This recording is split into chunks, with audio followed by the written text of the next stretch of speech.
السلام عليكم. ازيكم عاملين ايه؟ انا ان شاء الله النهارده كنت وعدت ان انا هعمل ريفيو عن الكريمات اللي بتبقى مع العروسه. وانا الحمد لله انا يا جماعه انا عروسه تقريبا من سنه ونص. تمام. كنت جايه حابه اعمل ان انا اعمل ريفيو عن الحاجه اللي انا جبتها. وكده بالنسبه للناس للعرايس الجداد ولاي حد عامه. طبعا انا كنت النهارده جايه اعمل ريفيو عن زي ما على حاجه الجسم، بس مش هتكلم قوي على حاجه الوش، مع ان هنا هو انا شايفه ان انا جايبه جرنيه حاطه في وسط الحاجه. بس مش مشكله، هو جه بالغلط. طبعا كلنا هنبتدي طبعا باول حاجه. اكيد طبعا اهم حاجه عندنا اللي هي اللوشنات. طبعا في حاجات غنيه عن التعريف اللي هي زي انشانتر. انا كنت جايبه زي ما احنا شايفين الاتنين دولت، وكان عندي واحدة اللي هي الموف، بس اعتقد ان هي خلصت. طبعا بالنسبة للانشانتر طبعا هو غني عن التعريف. بيبقى مميزاته ان هو ريحته حلوة وبتقعد كتير. بصراحة مش كله ريحته حلوة. انا الريحة دي، وريني هي دي ولا التانية. اه هي دي. بكرهها جدا جدا عامة، لان انا غالبا مش بحب اللي هو ريحته بتبقى ورد. تمام. ما بحبش ريحة الورد اللي هي تحسيها مدي على ورد شرقي كده، ما بحبهاش قوي بصراحة. بس هو عامة حلو جدا. لو انا شايفه له من عيب، هو عيبين بصراحة. مبدئيا العيب الاولاني انه ازازته كبيرة جدا جدا جدا، انتوا مش متخيلين قد ايه الاستخدام. وانصح لو انت عروسة يا جماعة هاتي العلبة اللي هي اصغر من كده، بتبقى تقريبا في السايز ده. لان هي هتقعد معاكي كتير، وممكن مدة صلاحيتها مش عايزة اقولك ممكن يعني ممكن يعني انت اكيد بتبقي جايبه كذا حاجه. مده الصلاحيه بتاعتها ممكن تخلص وانت لسه ما استخدمتيهوش. الحاجه التانية ان هو سايل شويه عن اللزوم، سايل حبه عن يعني زياده عن اللزوم من رايي. يعني لو خدي بالك وانت بتحطي، لان هو هتلاقيه بيطلع كتير قوي قوي.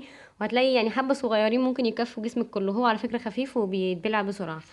تمام. ده بالنسبه الانشانتر. طبعا عندي هنا ده جونسون بادي ميلك. انا بعشقه بصراحة، مع انه يعتبر رخيص جدا. مش فاكرة كان ثمنه باين 12 جنيه او حاجة زي كده. ريحته رقيقة جدا. مش هقولك ما بتقعدش، هي بتفضل فيكي كأنها ريحة جسمك. يعني هقولك ايه، ريحته عاملة زي ريحة البيبيهات. تمام. انا من رأيي ان هو من الحاجات، وخفيف جدا جدا، ما بيلزقش في الصيف، واحنا طبعا عارفين احنا بنبقى عاملين ازاي في الصيف والحر. ربنا يعدي علينا الصيف دوت بخير. بصراحة انا شايفاه ان هو حلو جدا، ومن الحاجة اللي انت لازم تبقى معاكي هي في البيت. طبعا ده بالنسبة، وحجمه كمان يا ريت يبقى السايز دوت اللي نجيبه زي ما احنا شايفين. اللي هو زي ما احنا شايفين 200 مللي، ده كفاية عليكي قوي، وهيقعد زي ما انا قلت عروسة من سنة ونص، والراجل لسه معايا اهوت ومكمل يعني. في ايه تاني؟ طبعا فازلين حبيب الملايين. فازلين انا كنت جايبه المرطب الكامل. في ناس بتحب اللي هو الكاكاو، بس انا بصراحه مش عارفه. انا جبت دوت على اساس ان هو اعتقد كان بيتقال عليه ان هو مغذي مرطب كامل. حسيت ان التاني ممكن هيبقى اتقل من ده. طبعا فازلين اتقل سنه من جونسون. بس هقول ايه، حلو وبصراحة وترتيبه كويس وكل حاجة. عيبه برضو ان هو سايل سيكة بسيطة زي انشانتر، بس مش لدرجة انشانتر طبعا. طبعا زي ما احنا شايفين حجم العلبة قد ايه. وانصحك لما تجيبي تجيبي الحجم الصغير ده، ما تجيبيش الكبير يا جماعة. الحاجة ديت مدة صلاحيتها بتروح بسرعة، واحنا اللي هنزعل بعد كده. يعني انا مش عايزه اقول لكم، انا كل شويه اقول لجوزي مش عايز تحط حاجه بعد ما تستحمى، وهو فاكر دلع وكده، وانا والله العظيم عشان اخلص الحاجه مش اكتر ومش اقل. زعلانه عليهم جدا، يعني ان هي ممكن مده صلاحيتهم تروح وكده. ده بالنسبه لفازلين. طبعا عندي ده نيفيا. نيفيا ده انا كنت مش جايباه من مصر بصراحه، ما اكذبش عليكم، ده جاي لي من فنلندا. اعتقد في منه في مصر يعني، بس دوت زي ما احنا شايفين معلهوش كلمه عربي يعني. بصراحه هو حلو. تمام. سايل قوي برضو زي انشانتر زياده عن اللزوم. وللاسف انا شايفاه ان هو ترتيبه رائع. طبعا بصي بتحطيه من هنا هتبقي مش عايزه اقولك، بس تقيل جدا جدا جدا، يعني ما ينفعش في الحر خالص بصراحه. ده تحطيه مثلا، انصحك بتحطيه في الشتاء، حلو في الشتاء يعني تحطيه والدنيا وترتيبك زي الفل وكل حاجه. لكن مع الحر والتلزيق بصراحة مش الدنيا مش مستحملة خالص يعني. وطبعا مش هتكلم ان الازازة بتقلها اهي 400 مللي، حرام يا جماعة، كتير جدا جدا برضو على استخدام عروسة. انتي في الاول وفي الاخر انتي بتستخدمي لوحدك، ويمكن تحطي للراجل ده. يعني هقول لكم ايه، وصلت لدرجة ان انا اختي تيجي مثلا سارة عايزة احط كذا، عايزة اعمل كذا، مش عارفة ايه، اي حد اتفضلي يا حبيبتي. وانتوا عارفين لو كانت فكرت تفتح حتى ال يعني تشم ريحة حاجة من حاجتي قبل الجواز، انت بتعملي ايه؟ طبعا كلنا عارفين احنا بنعمل ايه يعني لما حد من اخواتنا بيلعب في الحاجة. ده بالنسبة لنيفيا. معلش انا بجري بسرعة عشان ما بحبش الفيديو يبقى طويل على الناس. طبعا حدث ولا حرج، بادي باتر بتاعة في بادي شوب. طبعا مش هنتكلم عليها، طبعا هي غنية عن التعريف. زي ما احنا شايفين انا جايبة 288 جرام. طبعا مش هنتكلم طبعا اكيد عن الحاجة بتاعت زبادي شوب عامة. طبعا ترتيب فوق الوصف، الريحة فوق الوصف، بالمانجا انت بتبقي ماشية كده منجاية متحركة. الروائح هناك جميلة جدا. طبعا مش اكيد يعني بنستنى اوقات الخصومات. يعني يا ريت بنبقى نبقى كلنا عاملين لايك للبيج بتاعتهم يا ريت، ونبقى عاملين في كده بيبقى اوبشن ان احنا ناخد كل البوست بتوصل لنا، هنلاقيه في البيج من فوق. يا ريت نبقى ندور عليه على اي حاجه، بحيث اي اول ما ينزل حاجه الحاجات دي بتتاكل. يعني دي تمنها اعتقد 135. 135 انا كنت جايباها بنص التمن، كنت بخمس فيهم انا وواحده صاحبتي يعني. جبت منهم دي. طبعا هي قاعده برضو معاها بقالها كتير. وطبعا ما ننساش ان احنا بالذات في الوقت السيل ان احنا نبص على تاريخ الصلاحيه ونفتح العلبه ونشمها، وخصوصا معاهم لان الحاجه بتاعتهم يا جماعه هم مش بيحطوا فيها مواد كيماويه. تمام، فالحاجه بتاعتهم بتبوظ بسرعه المفروض يعني. طبعا مش هتكلم ان العلبه دي يعني بقالها زي ما بقالها سنه ونص برضو ومحطوطه جنب اصحابها اهو. يعني ربنا يقدرني واعرف استخدم الحاجه ديت، والله انا مش عارفه استخدمهم امتى. طبعا برضو كنت جايبه من هناك الشنطه، مع اني منقيه يعني اقل شنطه فيهم، اقل علبه فيهم. علشان اعرف استخدم الحاجه، لان انا كنت عامله حسابي موضوع مده الصلاحيه من كتر ما البنات بتتكلم ما تجيبيش حاجات كتير بتاع. طبعا انت عروسه وبتبقي عايزه تفرحي. وطبعا انا نقيت ديت فيها بادي كريم وفيها سكراب وفيها بادي باتر، دي بزبده الشيا. تمام، وفيها زي ما احنا شايفين صابونه وفيها لوفه وغنطوطه وفيها كل حاجة كنت جايباها. هي العلبة دي اصلا اعتقد ب375، وانا كنت جايباها في السيل، كانت علبة ومعاها واحدة تانية هدية. كنت جايباها 165، خمست فيها انا وواحدة صاحبتي كالعادة يعني. طبعا انا زي ما بقول لازم، هو المكان طبعا رائع بس ما ينفعش تشتري منه غير السيلو، الا انا بحس ان هو اوفر يعني. طبعا ده رائع، مش هتكلم عن البادي كريم. وهو عامه المجموعه ريحتها هاديه، هاديه قوي قوي. تمام. وطبعا الترتيب رائع رائع، يعني بتحسي كده ان انتي بصي طايره يعني بصراحه يعني. جميلة جدا، وانصح تجيبيها اي عروسة تجيبها. طبعا هو زي ما انا قلت ناخد برضو دايما مع بالنا من تاريخ الصلاحية، علشان مفيش حاجة تبوظ مننا. وخصوص ويا ريت يا ريت يعني نحاول نشتري الحاجات ديت. طبعا مش احنا اكيد في الماركات زي كده بنستنى وقت العروض ونجيب، تمام، لكن في بقية الحاجة يا ريت يا ريت ننزل نجيبها مثلا قبل فرحنا باسبوع ولا حاجة. يعني نخليها كده يوم كده قبل مش نقعد نخزن 6 7 سنين. لا، عايزه تخزني يا ستي خزني فلوسهم على جنب. لكن تجيبيهم لا، حرام حرام بجد يعني، انت اللي هتزعلي بعد كده. تمام. طبعا اليوكو سبا اكيد يعني كل واحده ما ينفعش ما يبقاش عندك اكيد يعني. كسكراب اكتر من رائع، هو حامي قوي على البشره يعني. يا ريت يستحسن كلنا نجيب البشره الحساسه بصراحه، لان ده بيخليكي بتتنططي، بمعنى بتتنططي يعني. ممكن كمان بيعمل حبوب للبنات اللي بشرتها حساسه، فناخد بالنا. لازم يبقى عندك ضروري يعني. هو مش عارفه ده هبل تمنه هبل قوي، يبقى 10 جنيه ونص او حاجه زي كده. طبعا كان عندي الصابونه، بس للاسف الصابونه بتعملي حساسيه لان انا عندي حساسيه من الصلفه وكده. فهو ده بس اللي انا بستخدمه بصراحة يعني. هو معايا حلو جدا جدا وبيدي بص نعومة رهيبة يعني. تمام. طبعا اي حد بيخش على قسم البشرة بيلاقي البتاع ده، اسكينول. ده انا رحت بعت جبته من صيدلية نهدي في السعودية. على فكرة اسعارهم في مصر هنا مبالغ فيها يعني. انا شفت ناس، مش هتكلم فين لان انا المفروض عامله الفيديو دوت عامه يعني. انا منزلاه على منتدى فتكات بس. التاجرات بيبالغوا قوي في سعره. كنت جايباه بحاجه هبله قوي من بره، كنت جايباه من الصيدليه. هو انا بخاف، هو حلو تمام ان بيدي انتعاش، ولما بتمسحي بقطن وشك بصي مش عايزه اقول بيطلع بلاوي، هو بيطلع قذاره مش بلاوي. تمام. بس الفكره ان انا بخاف ان انا امسح بيه وشي وبعد كده انزل بيه في الشمس. عندي احساس فظيع ان هو هيسمرني، مش عارفه ليه. انت بتبقي حاطه سان بلوك، بتبقي حاطه كل حاجه، بس برضو ده غير ان هو ساعات بيحرق. بس انا لاحظت ان هو لما بيحرق بيبقى وشك انت مش نضيف، يعني بيبقى مثلا وشك عليه دهون او كده يعني. انا مش عارفه ده الاصلي ولا مش الاصلي، بس انا زي ما قلت يا جماعه انا جايباه من صيدليه نهدي. اكيد طبعا كلنا عارفينها. هو ده الاماراتي على فكره، مش اللي بيقولوا عليه في الفلبيني زي ما احنا شايفين. مش عارفه الكاميرا جايبه ولا لا. تمام. طبعا الليمون فظيع قوي، يعني هو حلو، بس انا بخاف احطه على وشي. بخاف بصراحه، انا ما ينفعش تحطي ليمون على وشك وبعد كده تنزلي في الشمس وشك هتسمري. انصح طبعا بالبابايا، وبنصح اكيد بالخيار يعني. لكن ده خليني للحتت اللي هو ايه، اندر ارمز، منطقه البيكيني كده يعني، لكن غير كده لا. طبعا عندي بالهبل، ومده صلاحيتهم برضو هتخلص. تمام. ما تجيبيش كتير، نصيحه لوجه الله بالله عليك يا جماعه، ما تجيبوش كتير والله، احنا اللي بنزعل على الحاجات دي بعد كده. طبعا كنت جايبه ده برضو من السعوديه. انا جايبه حاجات ريفيوهات هتلاقوها منتشره قوي والناس كلها بتحبها، وعلى فتكات بقى ومش عارفه ايه. وانا عماله اجيب واشيل واحط. تمام. طبعا بزلين. بزلين طبعا كله عمال بيتكلم على النتيجه السحريه دي، على فكره بتاع التفتيح. تمام. المفروض ان انت بتستخدميه من قبل ما تتجوزي. انا ما عملتش معايا حاجه.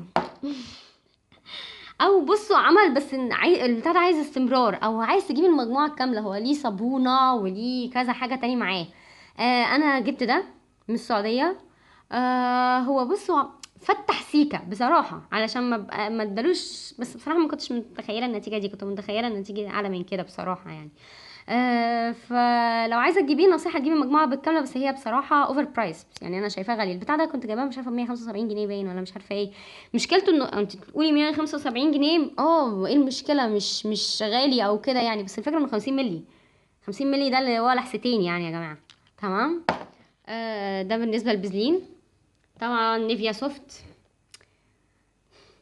البتاع ده مش عارفه له حلو ولا وحش، يعني انا لاحظت انه بيسمر ايدي. بعد كده دخلت شفت ريفيوهات لقيته انه فعلا ده بيسمر خلق الله كلها. انا بحطه يعني وانا قاعده في البيت بس، مقفوله منه، ما اكذبش عليكم، ولا عارفه اذا كان حلو ولا لا. حتى بالنسبه للترتيب بتاعه انا شايفاه عادي. عادي يعني. اللي هو نيفيا سوفت او بعدين، مش حاسه بالواو يعني. تمام. طبعا حاجه ما ينفعش تتجوزي من غيرها، جونسون دي بقى. شفتوا صغننه وحلوه ازاي؟ تجيبي دي. ايوه لو في من دي ماشي مفيش مشكله. تمام. روعه، مده صلاحيتها طبعا بتقعد كتير. دي تستخدميها في كل حاجه. بتحطيها، اقول ايه، مش عايزه اقول كده في الفيديو ولا عيب؟ اقوله خلاص ماشي. تحطيها طبعا كل يوم. تمام. في هدومك الداخليه. تمام. دي تبقى حاجه حلوه قوي، بتدي نعنشه كده وريحه حلوه.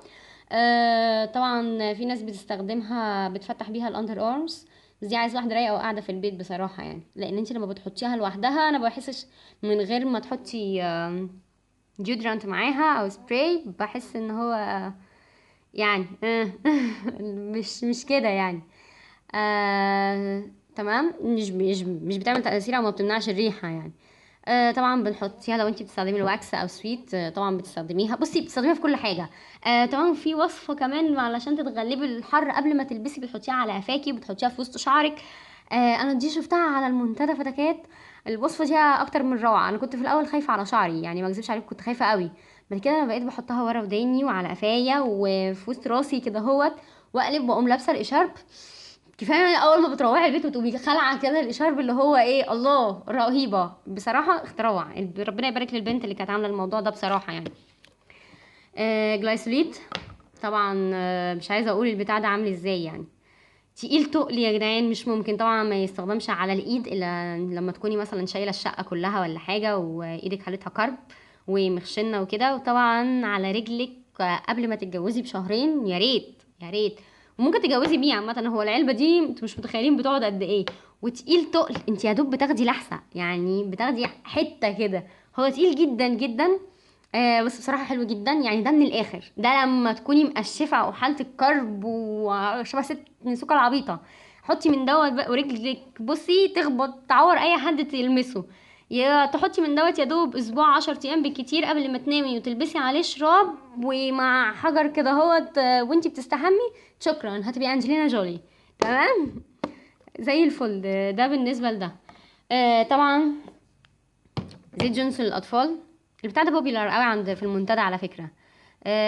انا بمنتهى الصراحه شايفاه ملوش اي لازمه. بتاع مزيت كده. الفايده الوحيده اللي اكتشفتها فيه، انا لسه مجربه الواكس يا جماعه تقريبا من اسبوع 10 ايام. اختراع رائع، بعمل لكم عليه ريفيو هو اخر على فكره. لكن البتاع ده ولا ليه اي لازمه في اي حاجه تاني. يعني هو بس فايدته الوحيده ان انا بعد الواكس بقوم شايله الباقي بيه، شكرا، بس كده.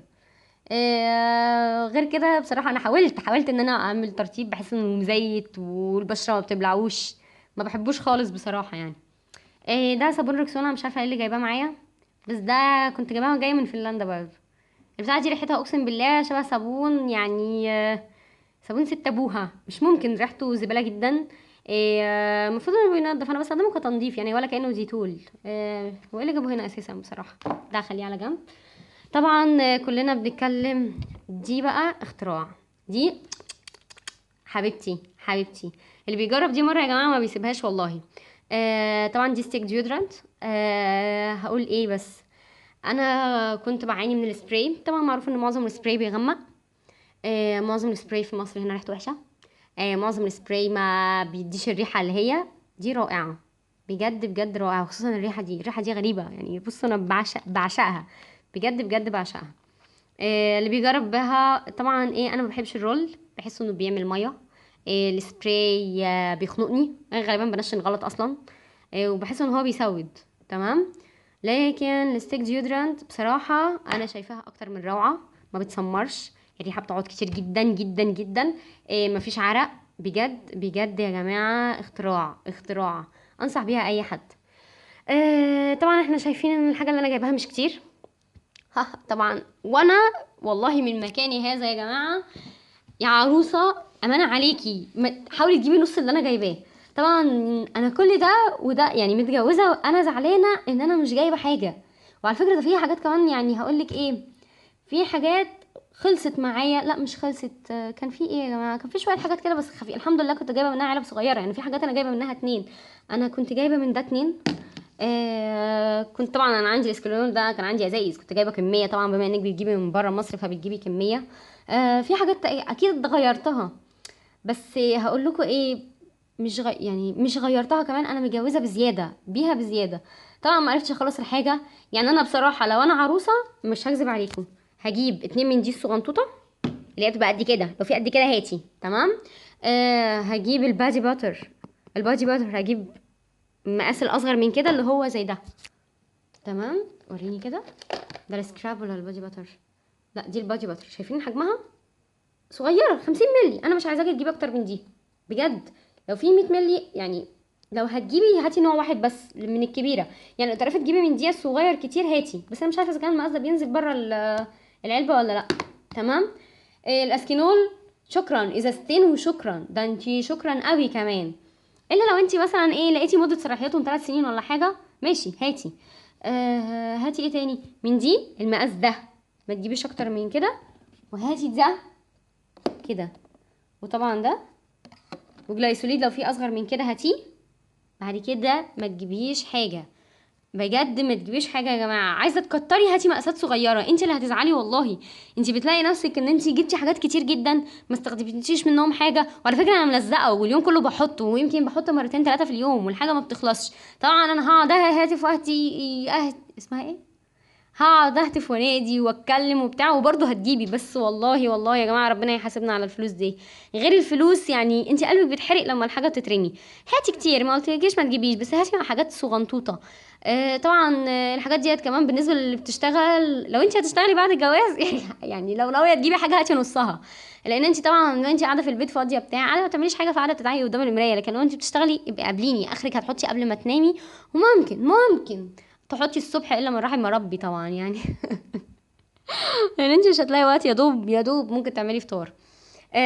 طبعا دي كانت الحاجه. هنا في حاجات للوش، ده كان جرنيه. البتاع ده يا جماعه بيعمل بقع، بجد البتاع ده كان عمل لي بقع في وشي. انا ما كنتش ناوي اعمل ريفيو لحاجه الوش، بس هو الكريم جه كده في النص، البتاع ده بهدلني يعني.